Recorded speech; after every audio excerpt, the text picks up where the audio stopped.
Chapter 42. Sophie didn't sleep. She barely blinked. The spy ball felt like a magic window that could close in any time, and she didn't want to miss a second of her seeing her family. Even though she tried to forget them, even though they didn't know she existed anymore, nothing could erase the love she felt for them. So when the sun painted the sky pink and gold, she stashed the spy ball in the bottom one of her desk drawers, dug out her imparter, and called Alden. "What happened?" he asked, rubbing the sleep out of his eyes. "The fires are near my family, aren't they?" He hesitated before he answered. "Yes, but everything is under control. Why are you asking? Did you get another note?" She nodded. "It said, 'You must help them.' I know it meant my family." She left out the names and the spy ball. She wasn't ready to give up her only connection to her family, not after almost 8 months without them. "I don't doubt that's what they meant, but you must remember that they're trying to manipulate you. What better way to do that than to use the people you love?" "They're in danger, Alden. There must be something we can do." "There isn't. Without evidence, we can't make an accusation, and until that accusation is made, or the fires threaten our cities, the council won't order an investigation. These things take time." "We don't have time." "Yes, we do. Listen, I know you're upset, but promise me you won't do anything." Her jaw set. "Promise me, Sophie, so I don't feel like I need to send someone to watch you. Come to Everglen this afternoon, and we'll see if we can't find a solution you're more comfortable with." She didn't want to agree, but she didn't want a chaperone following her around. "Fine. You promise?" "I promise." "Good girl. I'll see you after school." She stared at the imparter long after Alden's image disappeared. She knew he was right. She was definitely being manipulated. But in all of human history, there had never been a firestorm like this. Global, deadly, clearly organized, with bright yellow flames. An elf had to be behind it, which meant an elf had to stop it. She wasn't going to run to the council like the Black Swan wanted her to, but she couldn't sit back anymore. Someone had to do something. Alden said they needed evidence to make the accusation. She would get it. She didn't know how, but she would find a way. She threw on her uniform and raced downstairs to get Iggy's breakfast so she could leap to Foxfire early. Her plan was to search the libraries for books on evidence laws. She never made it past the front door. Another package, another note, another pin. This time the message was slipped inside a bottle. Her hand shook as she dumped the contents into her palm. The little golden flared-on pin glinted against her skin, and she examined the details, trying to understand its significance. The note only made her more confused. Left 3, down 10, right 2. You have everything you need. Everything she needed for what? She examined the bottle, searching for another clue she was missing. It was short and round, with a fluted neck and a wide opening. She nearly dropped it when she realized she'd projected the exact shape into her memory log. Fire catching. Luminite and gold. The way to bottle a generated blaze. The way to bottle Everblaze. The moonlark and flared-on pins supplied the metals, and she had no doubt the left, down, right directions told her how to use the necklace to leap where the fires were. Paired with the bottle, the gifts gave her everything she'd need to collect a sample of the fire. What better evidence could she provide? But how was she supposed to get close enough to bottle the flame without killing herself, especially without fire-resistant clothing? Fire-resistant. Gildy was fire-resistant, probably why they gave her the flared-on pin inside of a piece of jewelry. They'd probably brought Gildy to Havenfield. She wouldn't put anything past them at this point. Was she supposed to guide Gildy with her mind to fly through the fire and collect the sample? Was that possible? You have everything you need. The Black Swan seemed to think so. But then she'd be doing everything they wanted her to, breaking several major laws in the process, and she couldn't claim ignorance like in the quintessence debacle. This would be willful. They would punish her, maybe even with exile. A huge part of her wanted to leap to Everglen and tell Alden everything so she couldn't be tempted. The other part wouldn't forget her family huddled on the floor, clinging to each other, or the article the Black Swan gave her, Firestorm claims first victims. Whatever consequences she might pay, it was wrong to let people suffer without trying to help. Tiergan said she would make the right decision if the time ever came, and this was the right decision. She knew it. Before she could change her mind, she grabbed her satchel and ran for Gildy's enclosure. The golden pterodactyl flapped her wings as Sophie entered her cage. Screech! It's okay, Sophie transmitted, sending images of glowing flames, hoping to calm Gildy's nerves. Gildy settled on Sophie's wrist as Sophie dug the leaping necklace out of her satchel. Her arms almost collapsed under the weight, but she held strong. Here goes nothing, she told Gildy as she counted the facets the way the note instructed her. When the crystal locked in place, she took a deep breath, clung to Gildy's feet, and let the cobalt blue light pull her away. The sudden blast of heat made her stagger. She could barely see through the thick smoke, but she could tell she was on a grassy plain, and the fires were in the hills all around her. Gildy screeched and flapped her wings. Steady, Sophie told her, transmitting calming images until Gildy settled down. Stay. She set Gildy on the ground and took off her cape, tying it across her mouth and nose to filter the smoke. Finally, a use for the thing. She pried the digital displays off the back of the pins, dropped them in the bottle, and created an air seal the way she'd practiced. It took 3 tries to get it right, and it wasn't as thick as the seals Sir Conley made, but it was the best she could do. Hold, she told Gildy, sending her an image of how she wanted Gildy to carry the bottle between her talons. Gildy didn't want to obey, but Sophie repeated the command over and over until Gildy flapped her wings, lifted off the ground, and snatched the bottle, holding it upside down, the way Sophie instructed. She wasn't sure if she would be able to keep the mental connection once Gildy flew away, so she repeated the instructions until she felt Gildy understood. Then she gave her a warning. Danger, not normal fire. Be fast. She transmitted images that might explain the threat and hoped Gildy's survival instincts would guide her through. A sharp blast of wind blew smoke in her eyes, and she pointed to the fire. Go, Gildy. Remember what I told you, and hurry. Sophie held her breath as Gildy flew toward the fire line. She tried to watch as her glinting body disappeared into the flames, but the fire was too bright, burning spots of color into Sophie's dry corneas. She closed her eyes, transmitting instructions to Gildy over and over. Swoop through the thickest part of the flame 3 times and come back.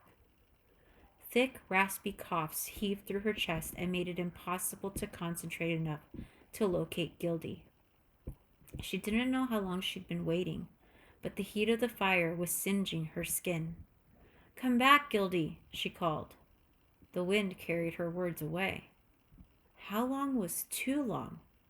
Gildy, please come back.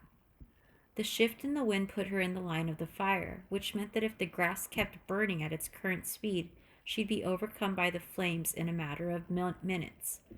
Gildy, she screamed. A coughing fit brought her to her knees, making her voice useless. If Gildy didn't return in the next minute or 2, she'd have to abandon her and escape.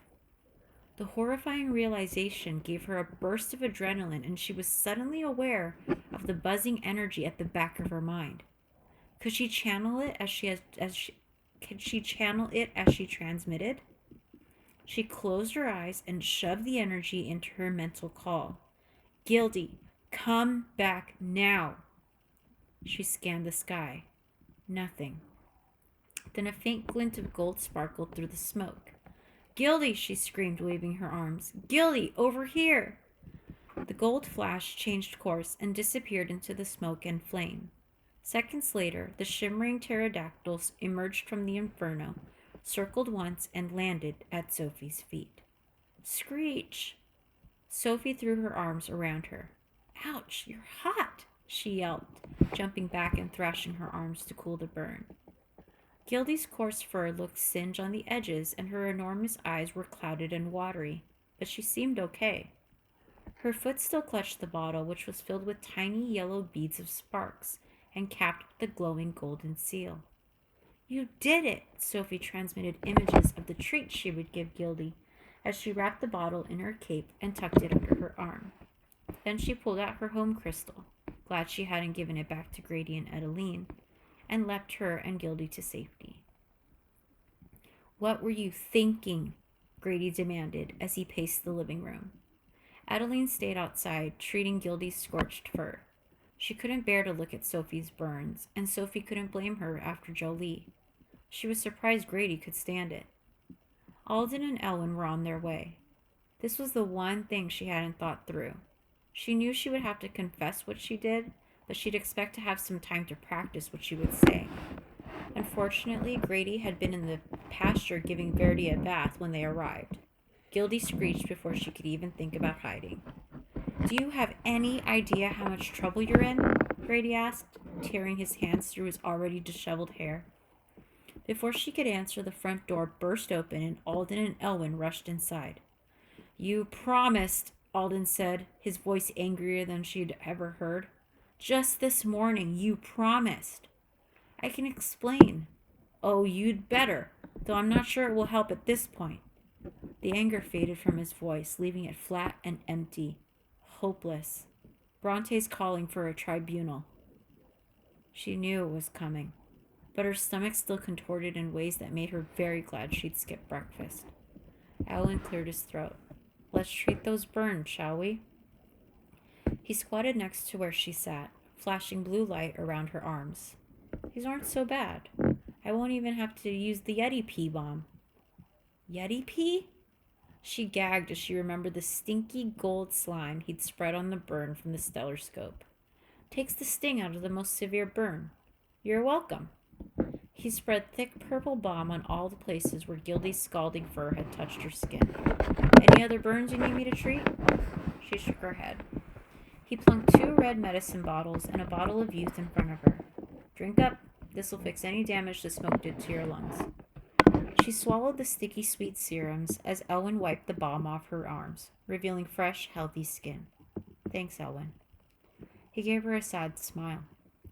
Yeah, well, I would say stay out of trouble, but I think you might be too late for that. Her eyes darted to Alden, and her heart sank when she saw his grim expression. That should take care of her, but if you need anything else, you know where to find me. Ellen gave Sophie a look that seemed to say, hang in there. Then he glittered away. Sophie stared at her lap, not sure what to say. What were you thinking? Alden demanded. You said we needed evidence to make an accusation. So I got us evidence. She pointed to her balled-up cape. Take a look.